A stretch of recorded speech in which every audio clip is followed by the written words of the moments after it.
Ano ba yung ginagawa mo with love? Mag-aayon kami. Ha? May papasa po kami bukas.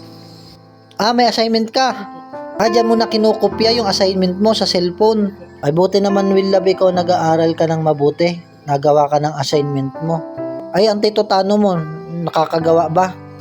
Minsan, dahil nahiram po ako ng cellphone sa kanya. Nangihiram ka ng cellphone. Itong cellphone na yan.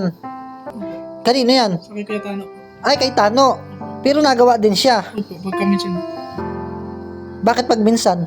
Dahil minsan lang din ako siya nakakagawa na ginagamit ko. Ibig sabihin, hiraman kayo ng cellphone. Opo. Kaya minamadali mo ang paggagawa ng assignment mo. Pinapasa po kasi sa GC. Pinapasa sa GC. Kung halimbawa ay wala kang cellphone, Hindi wala po akong gawa. hindi ka makakagawa. Di ba kayo nahihirapan? Hiraman kayo? Medyo nahihirapan din. Yung isa naman si Tano hindi nakakagawa pag hiniram mo. Opo. Wala ka bang cellphone? Wala po. Sobra ka bang nahihirapan? Wala kang cellphone? Yung mga kaklase mo may mga cellphone lahat. Sa tingin mo, kailangan mo ba ng cellphone? Bukas, maaga ka gumising. Bukas, bibilang kita ng bagong cellphone mo. Hello, brother.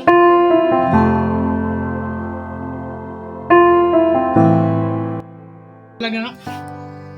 Ayaw mo? Gusto,